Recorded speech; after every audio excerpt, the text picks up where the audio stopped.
Attorney general of India, ये सारे executive में आ जाते हैं, यूनियन एग्जीक्यूटिव में। तो आर्टिकल 52 से 78 में जो प्रेसिडेंट है हम उसको अच्छे से पढ़ेंगे, प्राइम मिनिस्टर को अच्छे से पढ़ेंगे। अब मैं बताऊं आपको, इंट्रोडक्शन के साथ शुरुआत करते हैं। सबसे पहले तो आप सभी को पता है इंडिया में पार्लियामेंटेरियन फॉर्म ऑफ गवर्नमेंट है, पार्लियामेंट्री फॉर्म ऑफ गवर्नमेंट। और पार्लियामेंट्री संसदीय शासन प्रणाली जो कि हमने इंग्लैंड से प्रभावित होकर अपने कॉन्स्टिट्यूशन में ऐड करी है, उसका मतलब सिंपली ये होता है कि एक पार्लियामेंट होगी और उसके दो हाउसेज हैं हमारे देश में, जैसे कि बाईकैमरल लेजिस्लेचर है। पार्लियामेंट होगी जो देश के लिए कानून बनाएगी, और इस पार्लियामेंट में, इस पार्लियामेंट्री फॉर्म ऑफ गवर्नमेंट में दो हेड होंगे, एक होगा रियल हेड, एक होगा नॉमिनल हेड। रियल हेड जैसे कि हमारे देश में प्राइम मिनिस्टर है, उसकी कैबिनेट है, और नॉमिनल हेड जैसे कि हमारे देश में प्रेसिडेंट ऑफ इंडिया है। तो ये आप बातें इंट्रोडक्शन लिखोगे, India has adopted the parliamentary form of government in parliamentarian system there are two heads, nominal and real.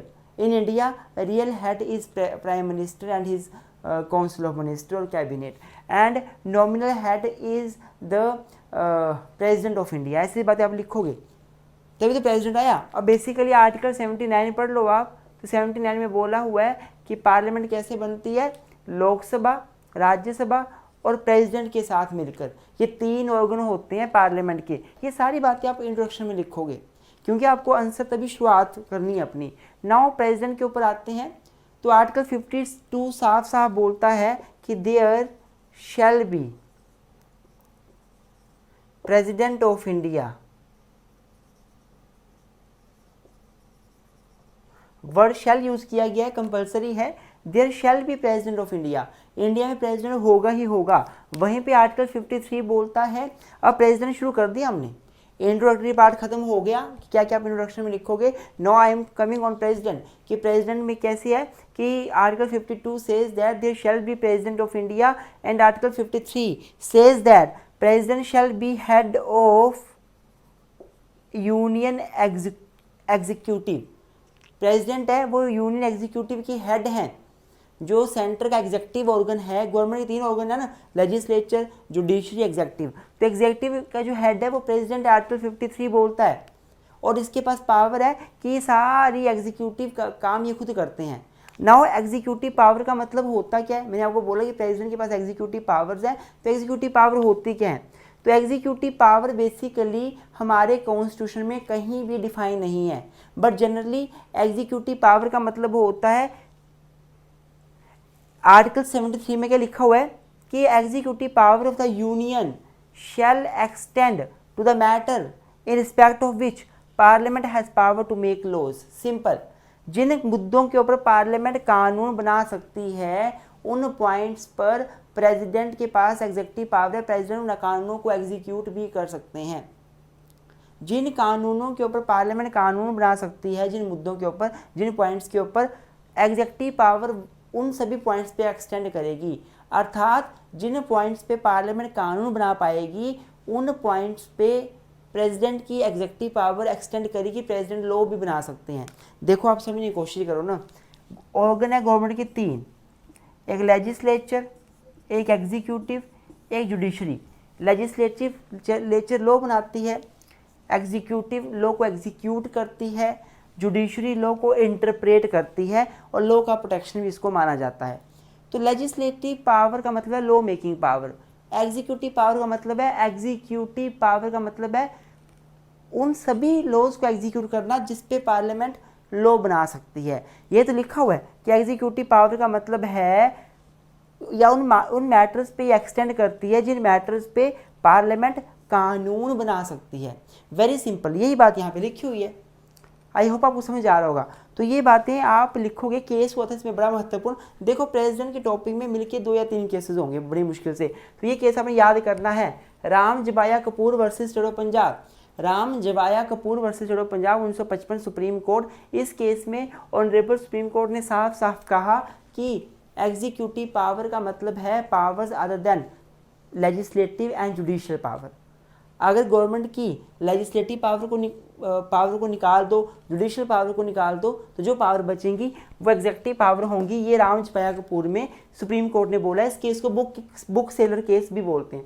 तो ये हमारा जनरल सा इंट्रोडक्शन हो गया प्रेसिडेंट के बारे में। Now starts with the election of president. यहाँ से क्वेश्चन बनता है, 101% बनता है कि प्रेसिडेंट का इलेक्शन कैसे होता है। तो आर्टिकल 54, 55, 58, 59 ये सारे आर्टिकल रेलिवेंट है इसको पढ़ने के लिए। सबसे पहले हम आर्टिकल 58 पढ़ेंगे जो क्वालिफिकेशंस की बात करता है कि प्रेसिडेंट बनने के लिए क्वालिफिकेशंस क्या क्या हैं। तो सबसे पहले एक व्यक्ति भारत का नागरिक होना चाहिए। दूसरा 35 साल कम से कम उसकी एज होनी चाहिए, तभी वो प्रेसिडेंट बन सकता है। तीसरा वो किसी एक पार्लियामेंट्री कॉन्स्टिट्यूएंसी में एज ए वोटर रजिस्टर्ड होना चाहिए। He must be registered as a voter in any parliamentary constituencies. He must be qualified for the election of member of House of People. Basically qualification क्या है? तीसरी qualification क्या है? He must be qualified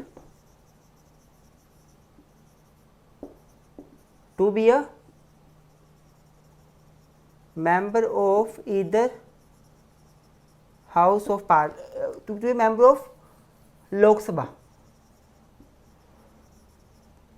Lok Sabha का member बनने के लिए जो क्वालिफिकेशन होती हैं वो प्रेसिडेंट बनने के लिए भी चाहिए।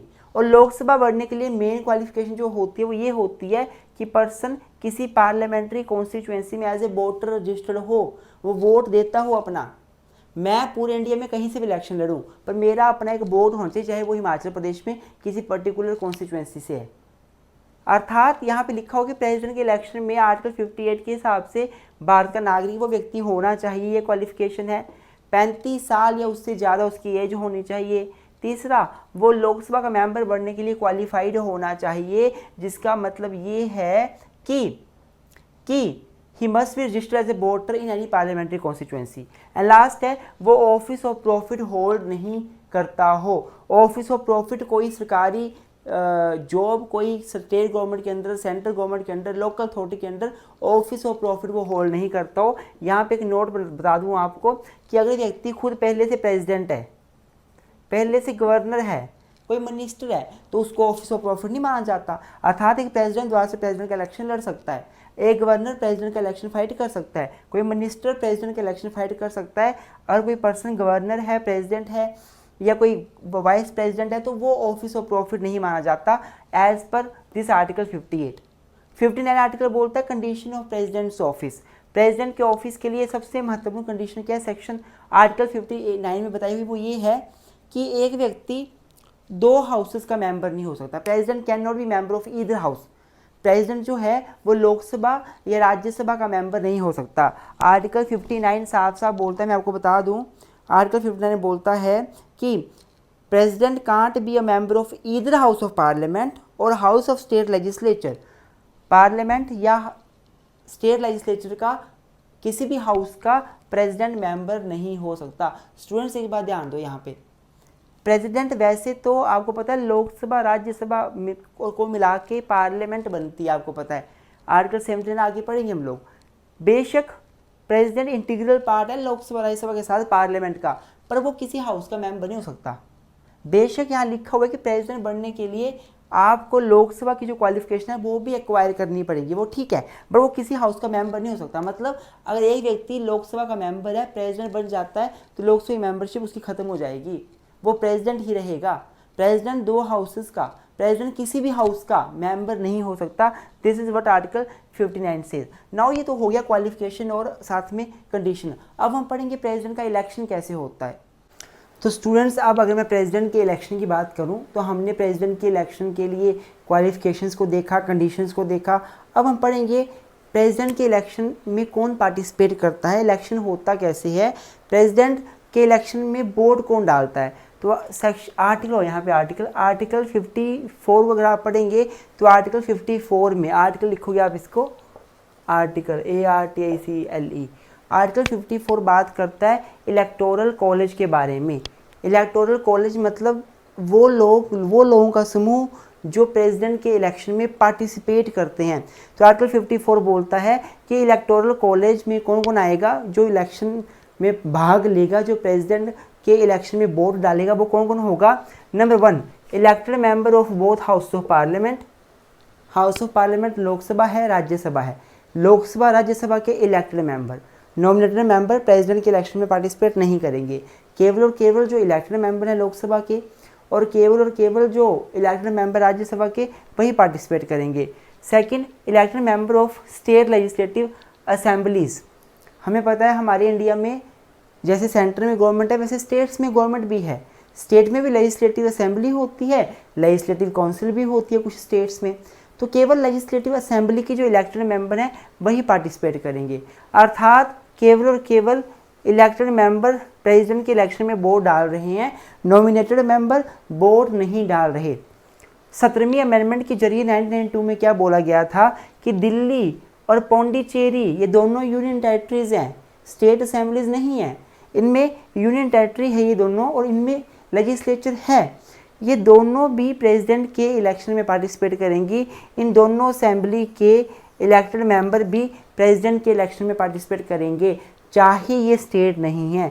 वैसे तो स्टेट के इलेक्टेड मेंबर करते हैं पार्टिसिपेट, पर 1992 में ये लॉ बन गया कि दिल्ली और पौंडीचेरी के इलेक्टेड मेंबर भी यहाँ पे पार्टिसिपेट करेंगे। सेक्शन यहाँ फिर आर्टिकल आएगा, आर्टिकल 55। आर्टिकल 55 बात करता है manner of president elections. President का इलेक्शन होगा कैसे, ये बात करते हैं proportional representation by means of single transferable vote. ये एक तकनीक है जिसके माध्यम से प्रेसिडेंट का इलेक्शन होता है। अकॉर्डिंग टू आर्टिकल 55 प्रेसिडेंट का election proportional representation by means of single transferable vote जो टेक्निक है इसके माध्यम से होगा और सीक्रेट बैलेट का यूज़ ही किया जाता है। सीक्रेट बैलेट का मतलब क्या होता है? सीक्रेट बैलेट का मतलब होता है कि जो बैलेट है, बैलेट मतलब जो पत्र है उस बैलेट में जैसे हम पंचायत के इलेक्शन में वोट डालते हैं वैसे ही आपको एक बैलेट पेपर मिलेगा, उस पर वोट डालना पड़ेगा। लेकिन यहाँ पे वोट मिलता है जो वोट डाला जाता है वो ट्रांसफरेबल होता है। मान लीजिए मैंने किसी एक बंदे को प्रेसिडेंट अपॉइंट करना है, इलेक्ट करना है, मैं चाहता हूँ मैं इलेक्शन में पार्टिसिपेट कर रहा हूँ, मैं वोट दे रहा हूँ, तो मेरा वोट ट्रांसफरेबल भी होगा। अर्थात यहाँ पे वोट एक पर्सन को मिल गया उसी का रहेगा ऐसा नहीं होता, क्योंकि यहाँ पे वोट दिया जाता है प्रेफरेंस के साथ। कैसे वोट दिया जाता है? प्रेफरेंस। समझने की कोशिश करना, ज़्यादा डीप नहीं जाऊँगा, पेपर में इतना कुछ लिखने की जरूरत नहीं है। वैसे आपको समझने की कोशिश करना, जैसे मान लो मैं एक MLA हूँ, मैं वोट डालने गया प्रेसिडेंट के इलेक्शन में, ABCD 4 लोग इलेक्शन फाइट कर रहे हैं, चारों के नाम लिखे हुए हैं वहाँ पे बैलेट पेपर पे, तो मुझे चारों को ही वोट देना पड़ेगा। मान लो मेरी पहली प्रेफरेंस C है, दूसरी A है, तीसरी B है, चौथी D है, तो मैं ऐसे वोट दूंगा। मुकेश गया, मुकेश ने बैलेट पेपर पे अपना ऐसे करके प्रेफरेंस दे दी। उसके बाद राहुल गया, राहुल का पहला ये है, दूसरा ये है, तीसरा चौथा, उसने ऐसे प्रेफरेंस दे दी। अगला MLA कोई मिस्टर सुमेश गया, उसने अपनी प्रेफरेंस 3 इसको दे दी, 2 इसको, 1 इसको, 4 इसको। मतलब सभी मेंबर्स वोट में प्रेफरेंस के जरिए वोट देंगे। और मान लीजिए पहले राउंड में अगर राहुल की प्रेफरेंस हार जाती है तो राहुल की दूसरी प्रेफरेंस जिसको दी गई है उसको राहुल का वोट ट्रांसफ़र हो जाएगा। मान लीजिए दूसरे राउंड में फिर राहुल की दूसरी प्रेफरेंस भी हार गई, तीसरा वोट जिसको गया हुआ है, मतलब यहाँ पे वोट ट्रांसफरेबल होते हैं। एक पर्सन का वोट जिसको एक को गया उसी को रहेगा ऐसा नहीं है, वो हार गया तो उससे अगला किसको प्रेफरेंस थी उसको वोट चला जाता है।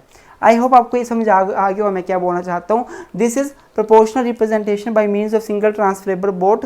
बैलेट पेपर पे होगा, प्रेफरेंस के साथ होगा, वोट ट्रांसफरेबल होगा।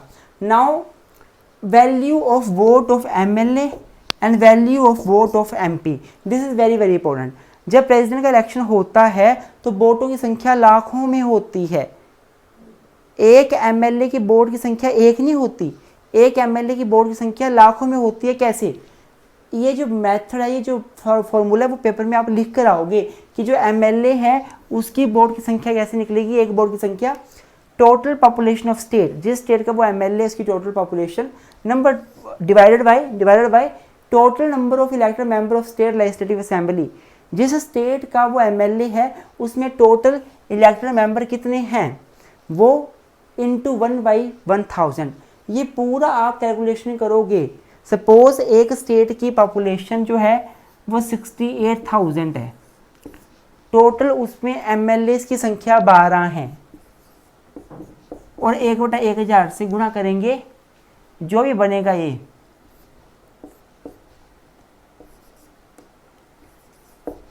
12×5 जो भी बना 5 पॉइंट, तो एक MLA की वोट की वैल्यू 5 के बराबर आई। बोले मतलब क्या हुआ, यहाँ तो चलो 1000 में बहुत छोटी संख्या ली मैंने, स्टेट की पॉपुलेशन भी करोड़ों में होती है, लाखों में होती है, आपको पता है। हिमाचल प्रदेश की 72 के अराउंड 72 लाख के अराउंड है, हर स्टेट के ज़्यादा से ज़्यादा पॉपुलेशन है। तो जितनी पॉपुलेशन है उसको जो इलेक्टेड मेंबर है उस असेंबली के, उससे डिवाइड करके गुणा 1/1000 कर देंगे, तो वोट MLA की वोट की वैल्यू आ जाएगी। वहीं पे MP की वोट की वैल्यू निकालने के लिए आपको total value of vote of all MLAs of all state, जितने भी MLA हैं सभी स्टेट्स की MLA के टोटल वोट की वैल्यू को आपने डिवाइड कर देना है total number of elected member of parliament.